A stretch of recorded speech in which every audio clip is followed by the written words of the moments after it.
정상의 만남을 주선하기 위해서 나선 것입니다. 하지만 한일 외교 관계가 개선되어야 한다는 공감대만 형성되었을 뿐 구체적인 진전은 이루어내지 못했습니다. 당초 계획은 11월 이후에 열리는 아세안 3개국, 한아세안, 아시아태평양 경제협력체, 국제회의 등에서의 정상회담을 목표로 했습니다. 하지만 현재로서는 성공하지 못했습니다. 물론 성과도 있었습니다. 양국 정부는 관계 개선의 필요성과 대화 지속의 중요성에 한 목소리를 냈습니다. 또한 청소년 교류 등을 포함해 민간 교류를 지속적으로 해야 한다는 데는 동의했습니다. 문제는 한일 갈등의 근본 원인에 대한 부분입니다. 양국은 기존의 입장을 동일하게 반복했습니다. 우선 일본이 어떤 반응을 내놓았는지 살펴보겠습니다. 아베 총리는 이렇게 말했습니다. 한국은 국제법을 명확하게 위반하고 있어 양국 관계의 법적인 기반을 근본적으로 뒤집었다. 국가 간의 약속을 준수해 양국 관계를 건전한 관계로 되돌리는 계기를 만들어줄 것을 바란다. 기존의 입장에서 한 발짝도 물러서지 않았습니다. 그런데 문제는 아베 총리의 다음 발언에서 발생했습니다. 이는 국내외 언론들도 헷갈리게 만드는 발언이었습니다. 그럼에도 문제 해결을 위한 외교 당국 간 의사소통은 계속해 나가자. 강경하게 나왔다가 갑자기 한일 관계에 대한 개선 의지를 표명한 것입니다. 아베 총리는 말을 이어갔습니다. 양국은 서로에 있어서 중요한 이웃 나라이다. 북한 문제 등을 비롯해 일한, 일미한의 연계는 매우 중요하다.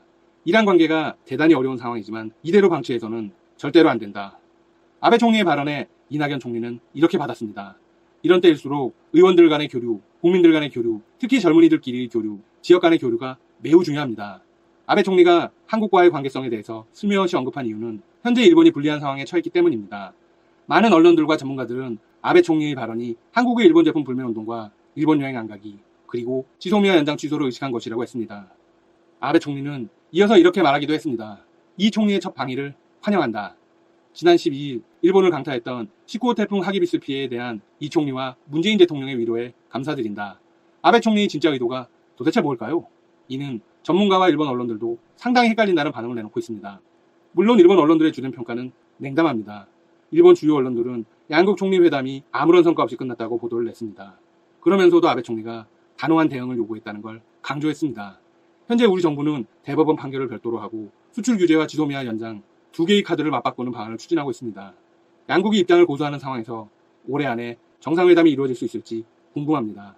앞으로도 닥터시사TV가 빠르고 정확하게 전해드리겠습니다. 시청해주셔서 감사합니다. 여러분 구독과 좋아요 부탁드립니다. 입은 주택은 56,000 가구. 하지만 또 다른 태풍 2개가 일본을 향하면서 폭우와 함께 또 다른 피해가 우려되는 상황에서 아베 총리의 트윗 하나에 일본 열도가 또다시 분노에 휩싸이고 있다고 합니다. 럭비 월드컵 일본 대표팀이 남아공에 패하면서 8강을 확정짓는 순간 꿈같은 한 달이었다는 트윗을 날렸다고 하는데요.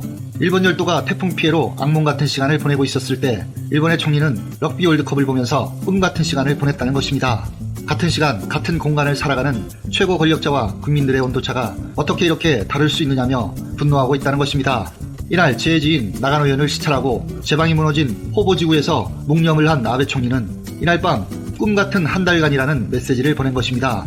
자국의 재해 상황에도 아랑곳하지 않고 아무 일 없었다는 듯 럭비 월드컵 축제에 빠져 자신이 느끼고 있는 축제 분위기를 가감없이 드러내고 있는 일본 총리를 보면서 어느 한 대통령이 스쳐 지나가는 듯합니다. 그럼 아베 총리가 꿈만 같았다는 한 달 동안 일본에서는 어떤 일들이 있었을까요? 정확히 한 달 전 태풍 15호의 영향으로 지바현에서는 재해 발생 후 10일이 지났는데도 복구되지 못한 채 정전과 단수가 계속되고 있었는데 일본에서 개최된 럭비 월드컵이 개막했고 아베 총리는 기다렸다는 듯 심야 0시에 럭비 월드컵 일본 대표팀 티셔츠를 껴입고 럭비 월드컵 일본 개막을 축하한다며 동영상을 올렸고 개막전이 벌어지던 다음날 태풍 피해가 복구되지 않아 정전과 단수로 고통받고 있는 국민들은 안중에도 없이 러시아와의 경기에서 승리하자마자 감정을 주체하지 못하며 훌륭한 대승리에 축하한다며 트윗을 했습니다.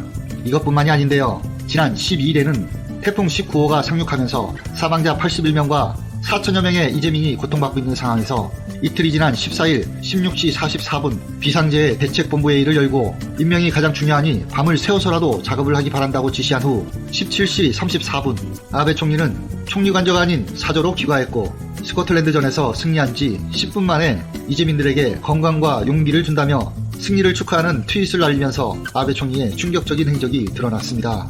인명구조의 분기점인 재난 발생 후 72시간 이내라는 일각을 다투는 시간 속에서 태풍 피해가 완전히 지나간 듯 고통 속에 있는 이재민들에게 축제 분위기에 흠뻑 취해 자신이 관람한 럭비 이야기를 하고 있는 일본 총리의 놀라운 태도에 역적이라는 말까지 나오고 있다고 합니다. 제 대응에 관심도 없고 재해지나 이재민을 무시하면서 스포츠에 빠져 꿈같은 한 달 동안이라는 일본 총리를 바라보면서 한일 관계의 정상화는 이제 꿈같은 얘기가 아닐까. 이상 보물섬이었습니다. 250만 톤을 사주고도 트럼프에게 완전 무시당한 호구 아베가 일본 국민의 반대를 무릅쓰고 5기로 한국을 백색 국가에서 제외를 실행시켰으나 삼성전자와 SK 하이닉스는 불화수소를 국산화하면서 탈일본 러시를 강화하고 한국민은 여행불매로 일본 중소도시들은 비명을 지르기 시작하자 아베는 완전 사면초가가 된 상태입니다. 아이고 어쩌냐 아베야, 눈앞이 안 보이니? 우선 구독과 좋아요 부탁드립니다.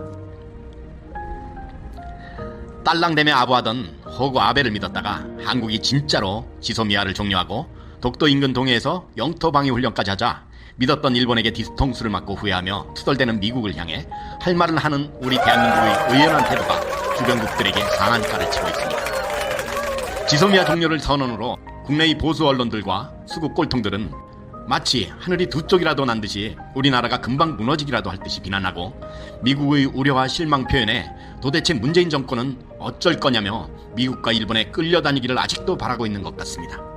하지만 미국과 일본의 지소미아 유지 압박을 이겨내고 우리나라가 주권국가임을 확인하고 이제는 할 말을 할 수 있는 나라라는 것을 확실하게 보여줘 온 국민의 자긍심과 자존심을 세워주며 주변국들에게 상한가를 치고 있습니다. 여러 차례의 모든 방법에 협상의 끈을 놓지 않았던 우리나라를 무시하던 일본과 뒷짐만 지던 미국조차도 전혀 예상치 못했고 아베가 설마 하던 일을 우리 정부가 단호히 실행한 것입니다. 아베는 설마 지들이 미국마저 져버리겠어? 하고 코웃음 쳤다가 난리가 난 것입니다. 항상 모든 협상에서 한국에게 당연히 대접을 받고 자기네들에게 거슬리는 일은 절대로 하지 못할 거라고 생각하던 한국이 더군다나 자기들이 불쌍해서 동맹을 해주고 지켜준다고 생각하던 미국조차 대한민국이 설마 한미일 연합전선을 깰 수가 있겠어? 하며 저러다 말겠지 하고 우습게 생각하다가 말 그대로 닥쳤던 개가 된 것입니다. 아이고, 너무 심했나요? 죄송합니다. 여하튼 미국은 한미동맹은 맞는데 한국과 일본이 얽히면 일본발 사건인데도 불구하고 항시 우리나라에게 유감이라는 둥, 한국이 참아야 한다는 둥, 한국이 나쁘다는 둥, 항시 일본을 빼고 한국만 경시하는 듯한 평을 하며 일본은 무슨 짓을 해도 넘어가고 모든 것은 한국 탓으로 돌리는 경향이 있었습니다. 어이가 없어서 말도 못하고 참을 수밖에 없었던 우리의 인고의 시간이 있었습니다. 그러나 이제는 아닙니다. 이제는 누구의 눈치도 보지 않고 우리가 할 얘기는 할 때가 된 것이고 문재인 정부에서 드디어 소리를 내기 시작한 것입니다. 아주 속이 후련하고 시원합니다. 미국은 동아시아 안보에 구멍이 생겼다. 한국은 다시 판단해야 한다. 미국의 이익이 침해당했다며 어이없는 발언을 서슴지 않았고 한국에 실망했다느니 일본과 지소미아 종료를 다시 생각하라는 등 말이 많지만 문재인 정부는 단호했습니다. 대한민국은 주권국가이고 우리는 우리 이익에 최선을 다한다며 미국에게 한국이 필요하다면 미국도 태도를 분명히 하라고 오히려 다그치고 있습니다. 미국과 수교 이래 미국의 우려에 단호하게 답한 것은 이번이 처음입니다. 한국은 미국 대사를 불러 지소미아 종료에 대한 비판을 자제해 줄 것을 요청했고 일본도 미국에게 생각조차 못해본 것을 대한민국이 하자 아베는 졸도하기 일보 직전인 것입니다. 아이고 아베야, 이걸 어쩌냐, 너 잘못 건드렸어. 드디어 미국도 옛날의 대한민국이 아님을 다시 생각하게 된 것입니다. 다음에 바로 미국 국방장관이 한국과 일본 모두에게 실망이라는 멘트가 나왔고 아베는 날벼락을 맞은 기분이었을 겁니다. 어찌 일본에게 이럴 수가 있나 했겠죠. 게다가 한국은 동해에서 영토방위 훈련까지 대대적으로 하자 안절부절 못한 아베가 자기네 땅에서 한국이 무장훈련을 한다며 안달하자 미국이 과한훈련이라고 평하자 문재인 정권은 단호하게 말했습니다.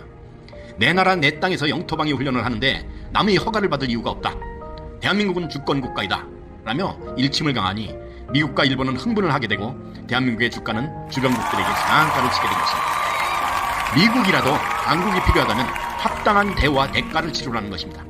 불쌍해서 동정하듯 원조해주고 언젠가처럼 바지끄댕이라도 잡고 애원하던 그런 대한민국이 아니라는 걸 확실하게 알려준 것입니다. 스스로 서지 않으면 아무도 일으켜주지 않는다는 것을 알고 있고 이제 우리도 스스로 섰다는 것을 확실하게 보여준 것입니다. 일본이 반도체 소재 및 재료로 우리를 위협하려 했지만 삼성과 SK 하이닉스는 이미 국산화와 수입 다변화로 그들의 위협을 넘어섰고 오히려 부메랑이 되어 그들의 소재 부품 수출 업체들은 매출이 85%나 감소했고 제발 자기네 것을 써달라며 애원하는 지경에 와 있을 뿐 아니라 우리 국민의 불매운동과 일본 여행 불매로 일본의 중소 관광 도시들은 유령 도시가 되어버렸고 그들의 아우성은 아베의 귓전을 때리고 있는 것입니다. 어쩌냐 아베야, 이제 넌 니네 국민들과 기업인들한텐 가짜 죽게 생겼어. 덕분에 우린 생각지도 못한 탈일본 기회도 갖고 말이야. 고맙다 아베야. 미국의 트럼프도 마찬가지입니다. 한국의 방위비 올리기가 옛날에 자기 부동산 임대료 올리기보다 쉬웠다며 분담금을 천문학적인 5조로 인상해야 한다며 떠버리는 그에게 정부는 미군기지 조기 반환을 요구했습니다. 전세계 최고의 시설과 크기를 자랑하는 평택 미군기지를 제공받고도 그들은 본토 방위 전초기지 및 아시아 및 중국, 러시아를 견제하기 위한 주둔지임을 부정하지 않으면서도 한국만을 위한 미군 주둔인 양 모든 경비를 우리에게 전가하려 하는 것입니다. 여하튼 우리 정부도 성의는 표시해야겠지만 그들의 허황된 요구는 절대로 허락하지 않을 것입니다. 그들도 우리가 필요하다면 분명히 대가를 지불해야 할 것이며 평택 기지를 무료로 사용하는 것을 감안하면 설사 안 올려주어도 그들이 철수할 곳은 없습니다. 대한민국은 일본의 아베처럼 중국이 한사간 250만 톤의 옥수수를 대신 사주는 그런 호구가 아니라는 것을 알아야 할 것입니다. 미국의 트럼프도 이번엔 잘 생각해야 할 것입니다. 아베야, 이제 정신 좀 드냐? 아직 멀었어. 우린 끝까지 갈 거거든. 일본 불매, 일본 여행 불매. 아베 아웃, 아베 완전 아웃. 자, 끝까지 갑시다. 가운데 구독, 양쪽은 제가 추천하는 영상입니다. 꼭 한번 봐주시기 바랍니다. 감사합니다. 이슈 리뷰였습니다.